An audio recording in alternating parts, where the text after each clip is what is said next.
of course, countries don't give up the right of self-defense.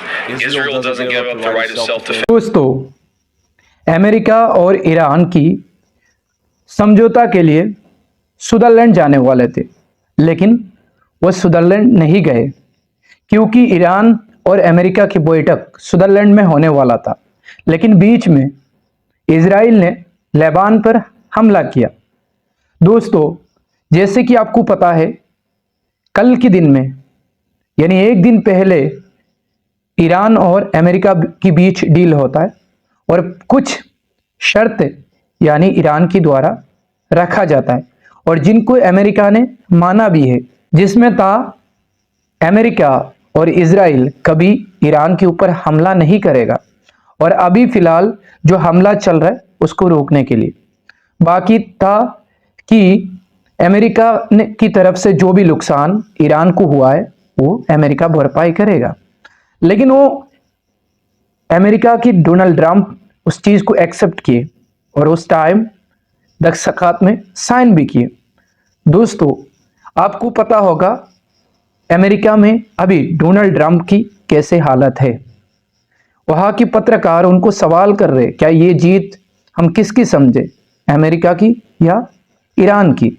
लेकिन उनको ऐसे कोई पत्रकार चाहिए जो बोले कि ये जीत अमेरिका की हुई है, ईरान की नहीं। हर रोज़ ईरान के ऊपर बॉम्ब फेंकने के बाद आखिर जाके अमेरिका के राष्ट्रपति डोनाल्ड ट्रंप ने ये चीज़ एक्सेप्ट किया कि हम सीज फायर करने के लिए तैयार है।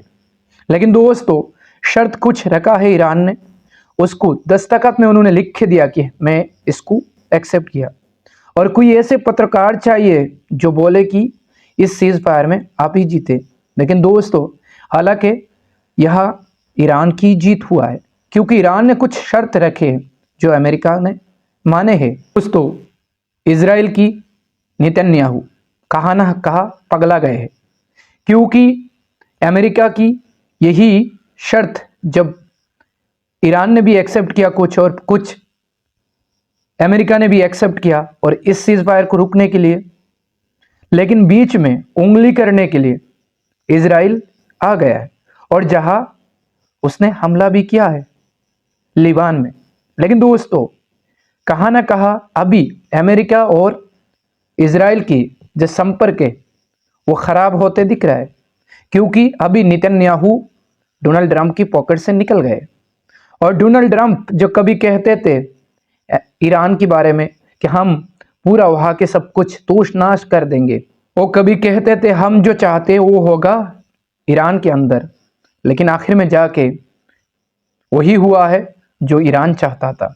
दोस्तों, हो सकता है ईरान की वो तमाम बड़े नेताओं को मारने के बाद भी उनका फैसला नहीं तोड़ पाए, उनका आत्मविश्वास नहीं तोड़ पाए। ईरान कभी झुका नहीं। 28 जनवरी से ये लड़ाई चलते रहे, लेकिन ईरान ने हार नहीं माना। ईरान खड़ा रहा। अमेरिका को लगा कि कुछ समय के अंदर हम तोशनाश कर देंगे पूरा ईरान को।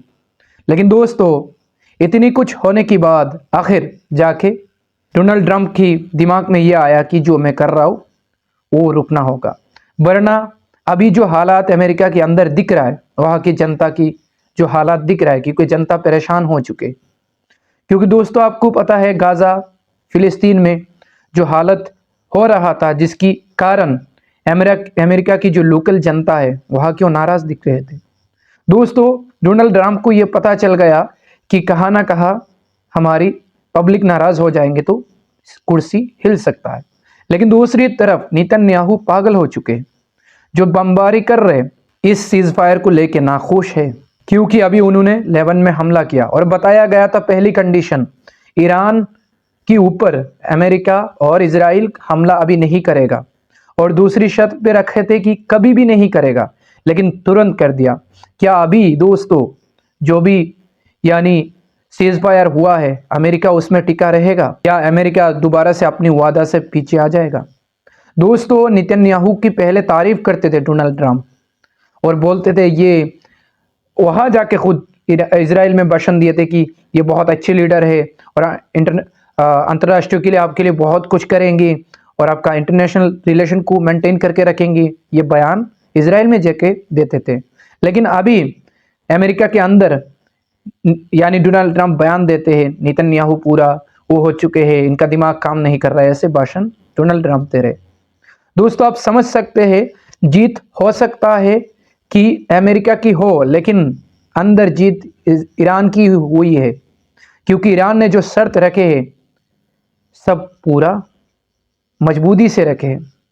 और दोस्तों अभी अमेरिका की डोनाल्ड ट्रंप ये कह रहे हैं कि हमने उनकी पुराने नेता को मार दिया जिनका विचार हमारी तरफ नहीं मिलता था, लेकिन अभी का जो लोग है वहाँ उनकी विचार हमारी सोच के साथ मिलता है। लेकिन दोस्तों आपको पता होगा अमेरिका की डोनाल्ड ट्रंप ने कितनी कोशिश किया कि वहाँ अपनी सरकार बनाई, यानी मैं जैसे चाहता हूँ ऐसे सरकार वहाँ चले, लेकिन अमेरिका की डोनाल्ड ट्रंप की ये सपना सिर्फ एक सपना रह गया।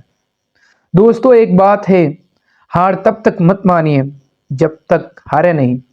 वही ईरान ने किया, ईरान को भरोसा था कि मैं हारूंगा नहीं, और आखिर जाके घुटनों में लाया अमेरिका को। और दुनिया ने ये देखा कि जो लोग सोच रहे थे, जो दुनिया सोच रहा था कि ईरान कुछ दिन रहेगा और इसके बाद पूरा तोष नाश हो जाएगा, क्योंकि अमेरिका एक विश्व पावर देश है, यानी वर्ल्ड में सबसे ज्यादा पावर अमेरिका के पास है। लेकिन अमेरिका की भी अकल टिकाने में आ गया और उनको भी समझ में आ गया कि अब तक जो हुआ हो गया, अभी नहीं, क्योंकि कुर्सी खतरे पे है। मिलते हैं दोस्तों अगली वीडियो को लेके, तब तक के लिए इतना। हमारे चैनल को सब्सक्राइब करिए, यूट्यूब से देख रहे हो, फेसबुक से देख रहे हो तो फॉलो जरूर करिए।